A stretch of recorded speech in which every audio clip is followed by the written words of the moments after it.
Salut, c'est Mona pour Humain.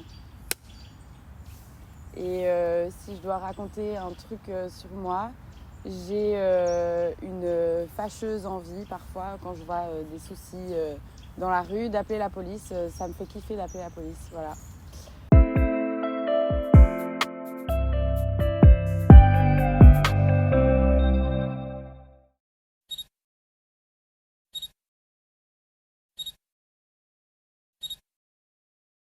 Salut Mona, comment tu vas? Ça va et toi?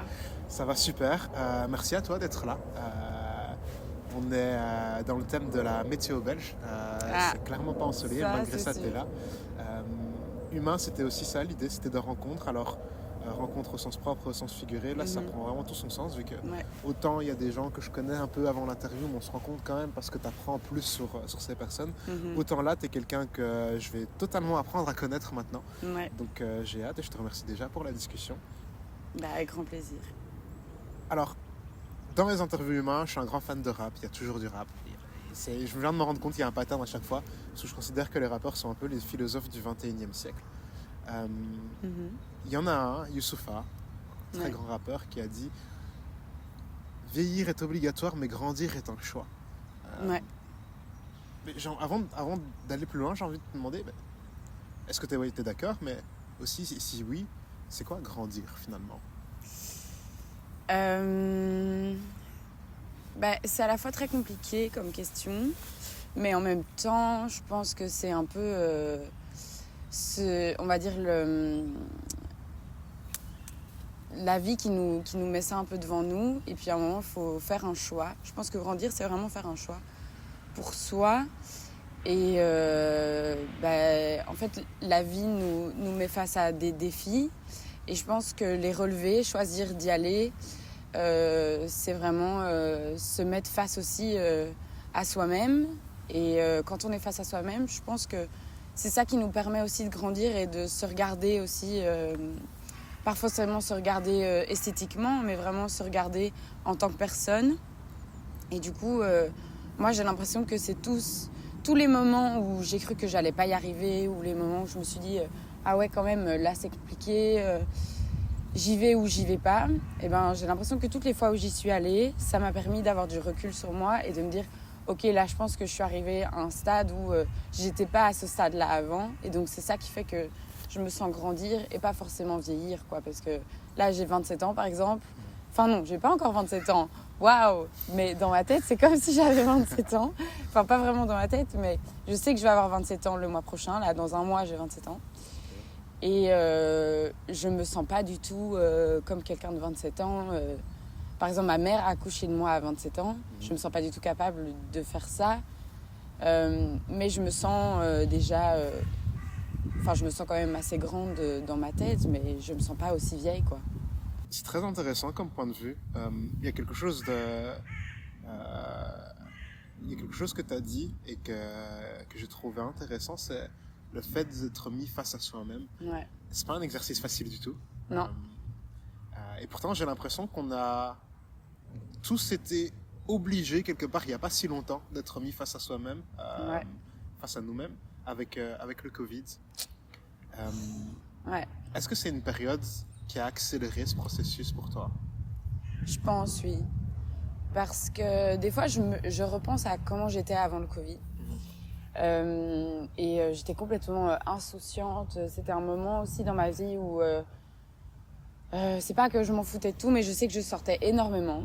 Et j'adorais ça. Et souvent, avec une copine, on se disait putain, tous les vendredis, tous les samedis, on va toujours au même endroit, on fait toujours les mêmes trucs.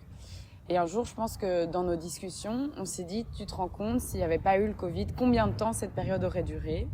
Et c'est une période un peu insouciante aussi.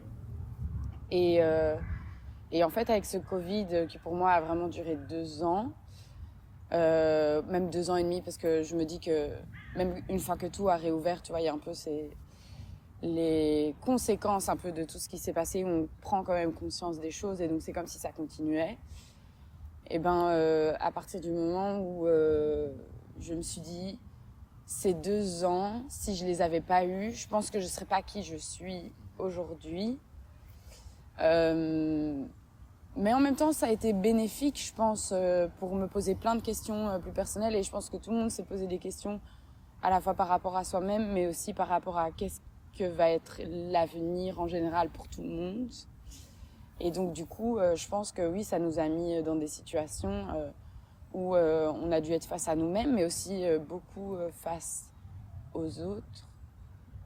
Parce que, je trouve que le Covid, ça nous a fait prendre conscience aussi de la place de tout le monde, quoi. Et donc, du coup, je pense que ça nous a permis vraiment d'avancer.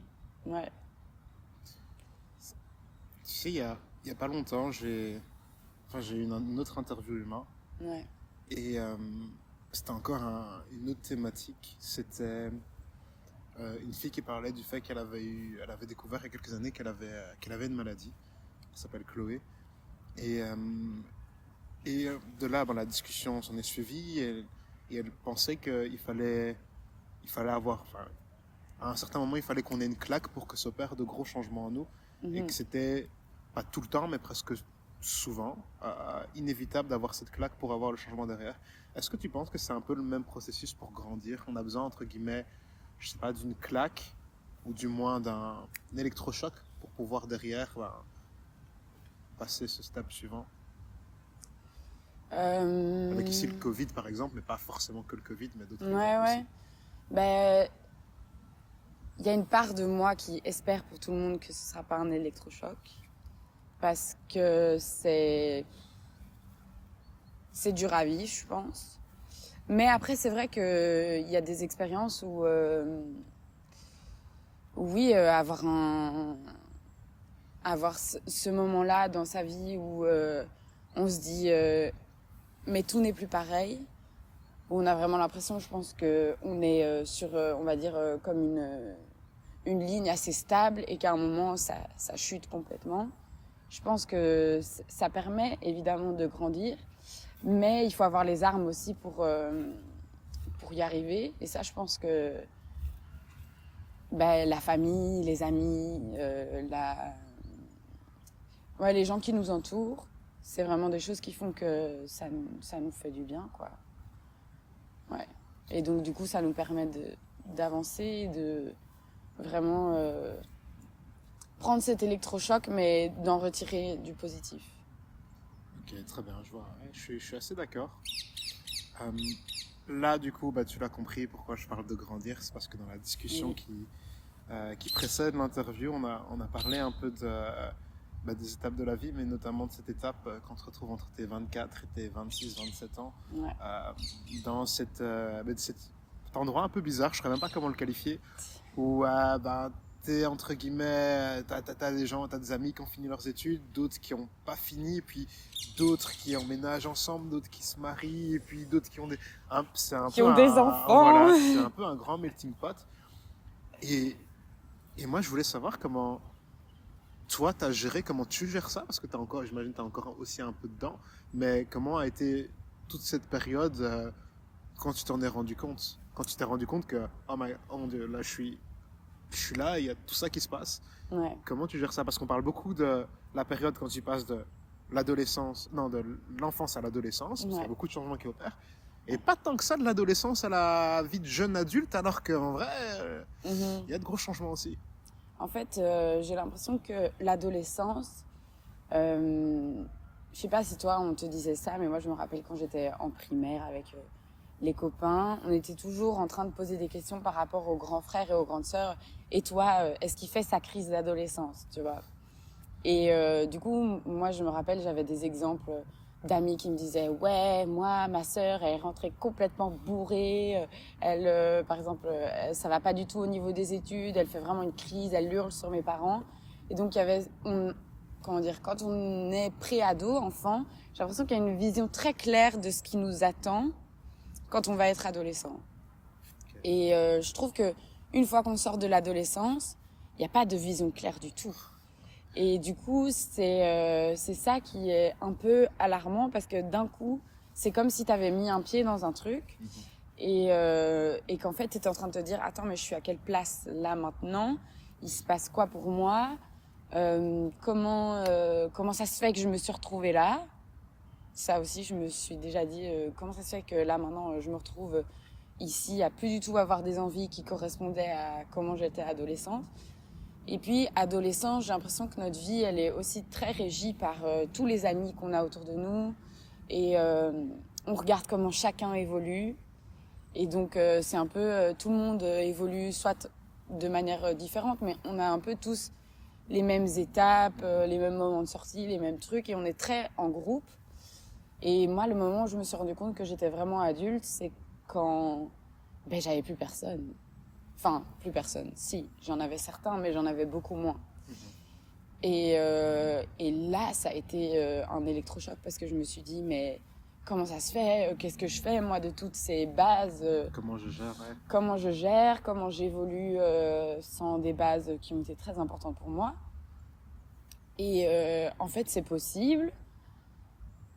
Mais c'est vrai que parfois ça peut être compliqué. Et puis, il y a plein de nouvelles envies qui viennent aussi. Moi, j'avais plus du tout envie de sortir. J'avais envie de profiter de la vie, mais complètement différemment.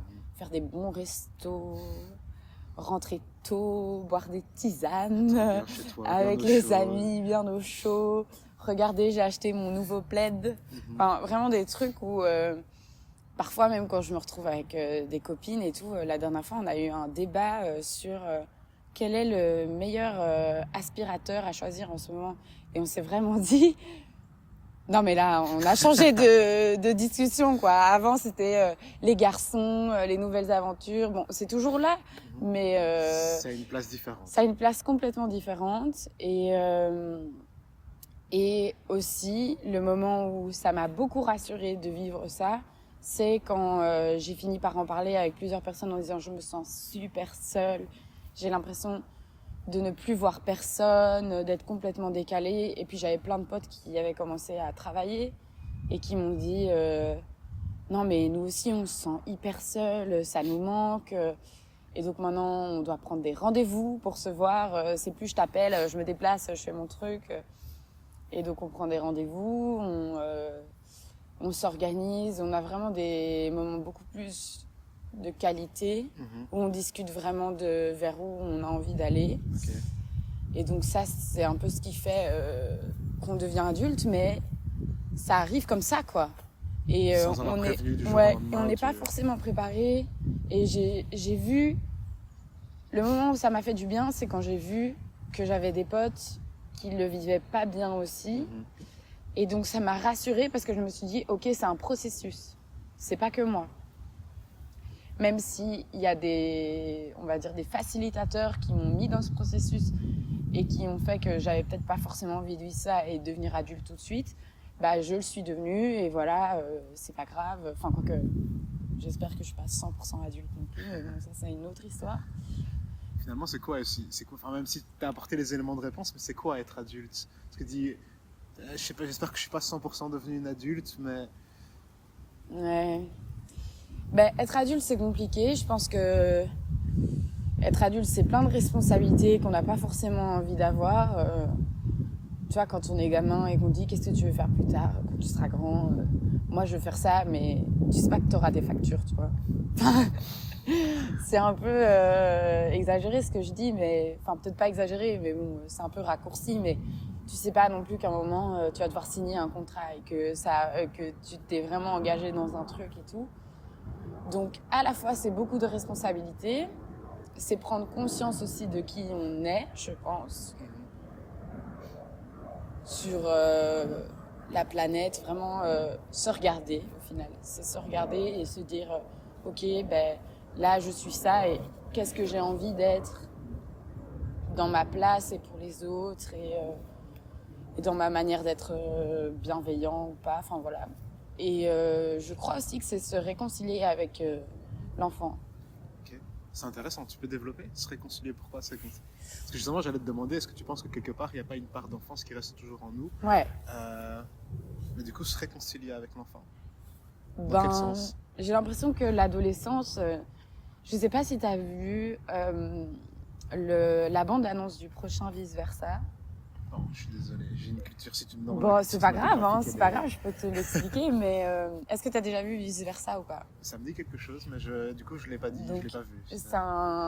c'est un film Disney ou DreamWorks, je sais pas, sorry, bon, on va peut-être couper si je dis ça, et voilà.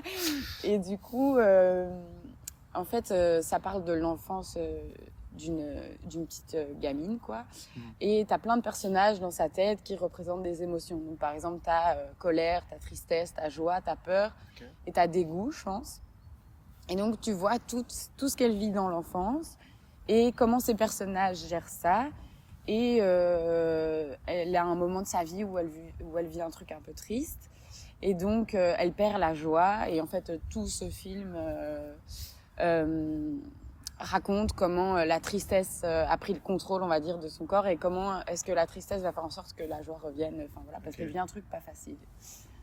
Et Très deep, en fait, super chouette. Franchement, je conseille à tout le monde de voir ce film parce que c'est vraiment hyper intéressant. Et puis, ça te met face aussi à des émotions d'enfance qui te font vraiment du bien. Et puis, là, ils ont sorti la bande-annonce du 2. Et du coup, cette jeune fille, je pense qu'elle s'appelle Riley, elle va vivre son adolescence, quoi. Et la bande-annonce du film, c'est, on va dire, des petits bonshommes qui viennent faire des travaux et qui pètent tout.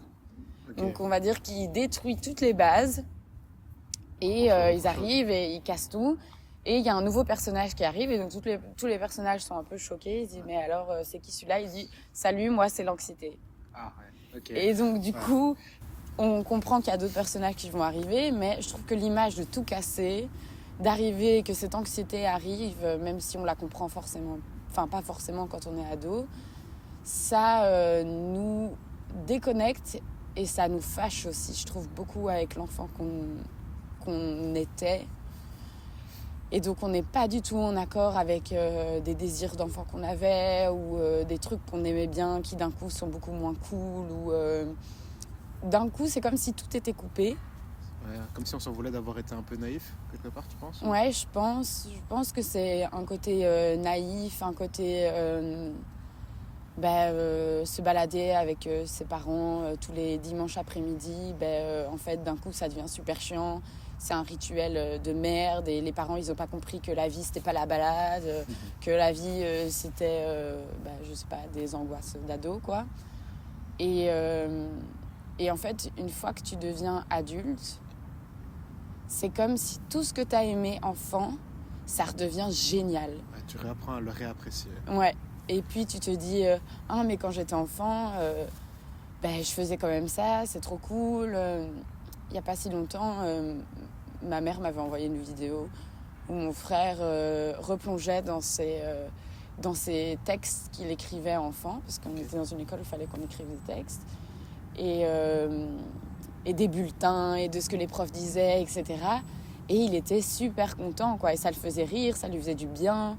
Et je pense que quand on est ado, c'est un truc qu'on veut vraiment ranger, qu'on veut plus voir. Et une fois qu'on est adulte, on se réconcilie vraiment. Et les balades du dimanche, ça fait trop du bien, quoi. Tu penses que... Ouais, c'est ce que j'allais revenir sur ça, mais tu penses que...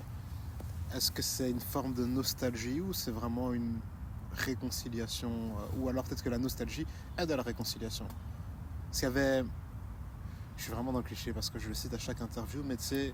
Damso qui disait que... Mais on l'aime, Damso. On aime Damso. Ne t'en veux pas d'être... Bruxelles vie. Voilà. Il disait qu'il fallait faire attention de ne pas se laisser piéger, enfin c'était dans la lettre à son fils, par le filtre que le passé peut mettre, parce que, enfin je sais pas si je le prononce exactement bien, parce que généralement avec le temps on a tendance à avoir le passé plus beau qu'il n'était. Ouais. Est-ce qu'il y a... C'est pas la nostalgie qui joue beaucoup là-dedans aussi, tu penses? Je sais pas. En fait, je me dis que la nostalgie, je crois que ça doit être un outil, je pense, dans la vie qui, comme tu dis, raconte le passé plus beau qu'il n'était. Et du coup, il y a une part de moi qui me dit... je préfère me dire que c'est pas la nostalgie parce que c'est tellement important pour moi de raconter ça d'une manière belle pour que je puisse évoluer comme j'ai envie d'évoluer. Mais je pense que oui, la nostalgie joue beaucoup, mais je crois qu'elle est vraiment... c'est comme si c'était un petit travailleur du cerveau appelé nostalgie qui était là juste pour rendre ça plus beau et pour faire en sorte que tu avances un peu plus, tu vois. Ok, non, mais c'est très intéressant comme perspective. Et alors, j'ai aussi envie de revenir sur quelque chose que tu as dit tantôt. Tu parlais du fait que finalement, grandir, devenir adulte, c'est un processus. Ouais. Et j'ai envie de revenir sur une partie spécifique de ce processus. Donc, on a parlé de l'enfance et puis du fait que tu passais à l'adolescence et que tu jonglais un peu avec tout ça avant de te réconcilier derrière. Ouais. Moi, j'ai envie de parler de quand tu sais, quand tu es sur la fin de l'adolescence, tu as une certaine vision du monde, t'aspires à des choses, entre guillemets, plus éthiques, plus... ouais, tu as une forme romancée du monde, d'une certaine manière, tu es un peu romantique. Puis, ce moment où tu deviens un peu adulte, et c'est quelque chose que moi je ressens fort actuellement, parce que je suis en plein dedans, c'est, par exemple, au moment où tu postules, dans des endroits où tu t'étais juré de ne pas postuler, parce qu'il y a une certaine réalité. Ah oui, dit. Ben, cette réalité, quand elle t'arrive, elle t'arrive vraiment en pleine face. Tu vois, genre, c'est comme si tu étais sur l'autoroute et d'un coup, il y a un mur. Et tu te rends compte qu'en fait, tu dois trouver l'équilibre entre une vision que tu avais du monde et la réalité derrière. Même si tu savais qu'il y avait de la nuance, tu te rends compte que c'est encore plus nuancé que ce que tu pensais. C'est pas une question de bien et de mal, quoi que ça, c'est encore un autre débat. Mais moi, je veux savoir comment tu as réussi à gérer cette partie-là, ou si tu as réussi à la gérer et à dealer parfaitement avec ça. Ben, j'y suis pas encore parce que là, j'écris mon mémoire du coup. Et donc, j'ai pas encore, on va dire, la réalité, comme tu dis, par rapport au monde du travail. Parce que je crois aussi que ça fait beaucoup partie du moment où tu deviens adulte. Mais c'est une question que je me pose vraiment par rapport à mon éthique et les valeurs que j'ai et comment est-ce que je vais dealer pour évoluer dans ma vie. Et quand je dis évoluer, parfois c'est pas juste être face à soi-même, se poser les bonnes questions et voilà, c'est aussi la sécurité, se dire ben voilà, j'ai de quoi subvenir à mes besoins, j'ai de quoi subvenir à mes besoins si jamais j'ai un projet d'avoir une maison, d'avoir des enfants, ou même d'avoir un rêve de faire des trucs avec des amis ou quoi. C'est vrai que de se dire qu'à un moment tu vas devoir jouer le jeu de la vie d'adulte et du monde qui tourne comme il tourne, je pense que c'est vraiment très compliqué. J'y suis pas encore confrontée et c'est vrai que j'appréhende un peu. Mais du coup, je sais pas trop vers où ça va me mener et je crois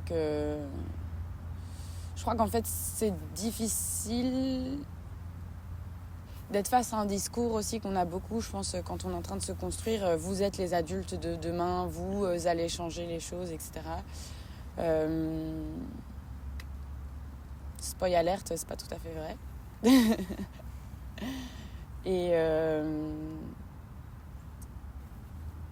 Et même si parfois on a envie de correspondre 100% par rapport à l'éthique qu'on a, et puis je pense que c'est aussi beaucoup comment on appelle ça, le sujet du monde dans lequel on est pour le moment. Quelle est votre éthique de travail? Quelle est la façon dont vous avez envie d'avancer? Est-ce que vous avez envie que ça corresponde à une démarche écologique, une démarche bienveillante, une démarche de la reconnaissance de la place de l'autre, etc. J'ai l'impression qu'on nous pousse à nous poser ces questions-là en disant la société a avancé, regardez, il faut se poser cette question, on est en 2023 quand même. Quelle est ta place en tant que femme si jamais tu travailles dans telle entreprise qui ne reconnaît pas tel ou tel truc, par exemple, j'en sais rien, mais c'est des exemples que je vois autour de moi. Et notre marge de manœuvre, elle est quand même hyper réduite. Et c'est très compliqué, je trouve, aussi d'être face à ça. Parce que du coup, ça nous fait sentir encore plus seule Ouais. et pas capable. Enfin, Je ressens 100% ce que tu dis. Et je te rejoins à 1000%. Enfin, 100%, 1000%, décidément. c'est pas grave. Mais tu as compris l'idée. Oui. Je lis un livre en ce moment, enfin je dis en ce moment, je suis très lent pour lire des livres, ça fait je pense facilement 10 mois que je suis sur ce livre, tellement je le lis lentement. Ça s'appelle L'art subtil de s'en foutre. C'est très développement personnel, alors critiquera, on critiquera pas, moi j'aime toujours bien avoir des perspectives différentes.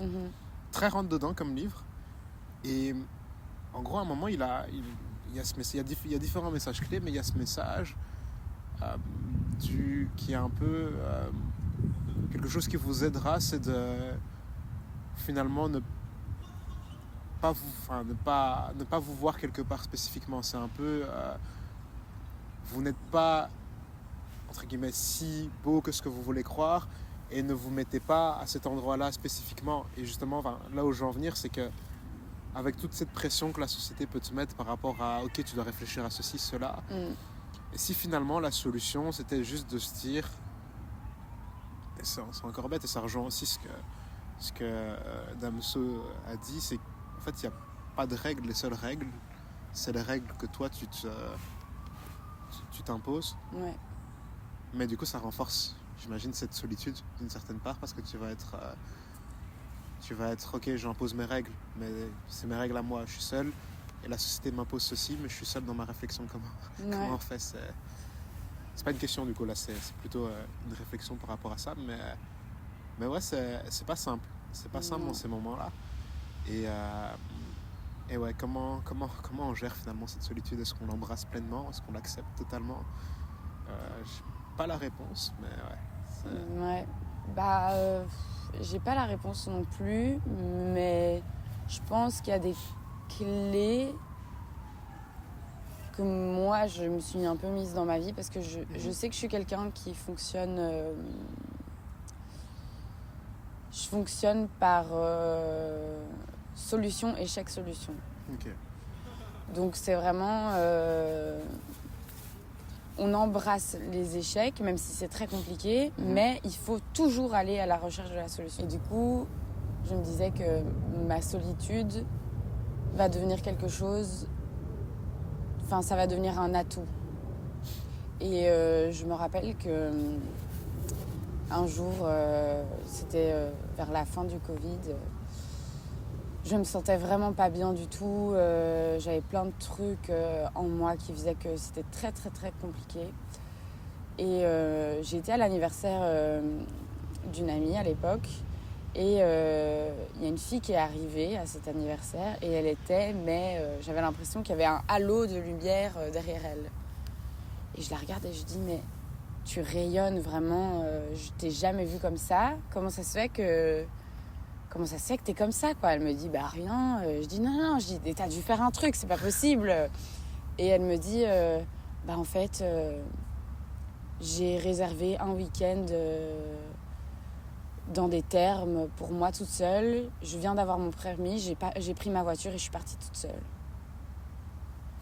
Et je me suis dit, ça se voit tellement dans sa manière d'être, et elle n'avait pas besoin de faire plus, tu vois. Juste, elle était là, présente, et moi, j'avais l'impression de voir un truc autour d'elle. Et je me suis dit, ok, c'est ça que je dois faire.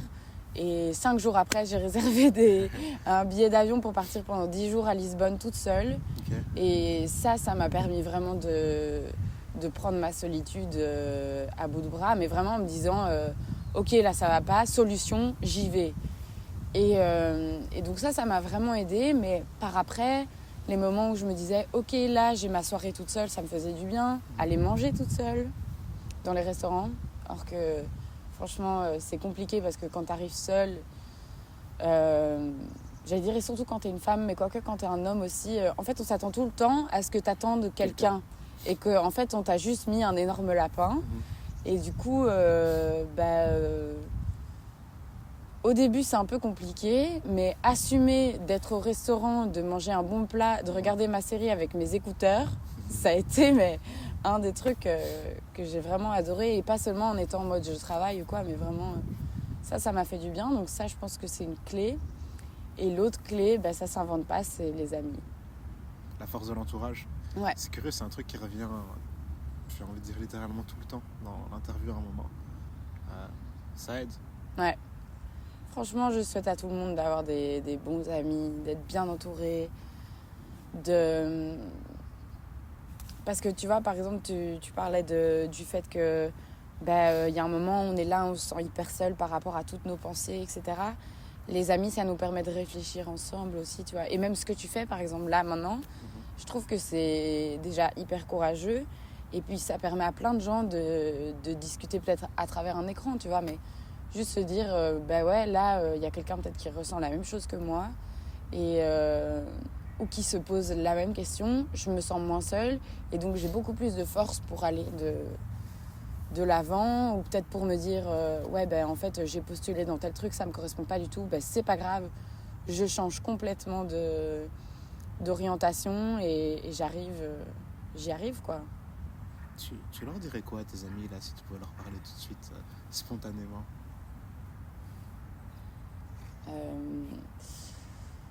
Je leur dirais merci déjà et que je les aime aussi. Est-ce qu'on se le dit assez qu'on s'aime? Je pense un peu plus une fois qu'on est adulte. Je crois que quand on est ado, dire je t'aime, c'est un peu nul. Ou alors ça dépend, quoique quand on est ado, c'est aussi très important de se regarder avec tous ses potes et se dire putain, on s'aime, on est une famille, on est bien, on évolue. Mais le je t'aime adulte, il est acquis quoi. Plus, ouais. C'est un vrai truc. J'ai pris l'habitude, je pense depuis 1 an et demi, 2 ans, même s'il y a une période où je le disais un peu moins, de le dire. Parce que je pense qu'on ne le dira jamais trop. Je pense pas qu'on puisse dire trop je t'aime. Parce qu'une fois qu'on perd des amis proches, on se rend compte que même si on pensait l'avoir dit trop, finalement on l'a pas assez dit. C'est ça qui est assez curieux. Sinon, pour revenir à ce que tu as dit juste avant, je te remercie. Le but d'humain, c'est aussi ça. De pouvoir discuter, d'avoir des réflexions sans prétendre avoir les réponses. C'est un peu selon le processus qu'est la vie finalement, qui peut prétendre savoir. Et tu as aussi répondu à une question que j'avais de manière anticipée. Mais je pense que tu es d'accord pour dire que du coup la solitude, avec son lot d'avantages, son lot d'inconvénients, mais c'est une belle opportunité de pouvoir prendre soin de soi aussi. Qu'est-ce que c'est finalement prendre soin de ça je t'épargnerai la question, c'est une longue discussion encore. Mais du coup, je ressens beaucoup d'optimisme quand je te parle là maintenant. C'est un optimisme qui a toujours été persistant tout au long du processus, en rejoignant justement cette idée de échec-solution, où il a fallu aussi le construire. Non, déjà, je pense que j'ai été élevée par une grande optimiste qui nous a toujours raconté que la vie, ça pouvait être ce qu'on avait envie. Donc ça, ça fait partie des choses qui font que je suis optimiste de base. Mais parce que j'ai l'impression que si j'ai pas... si j'ai pas cette positivité en moi, c'est comme si je mourrais, quoi.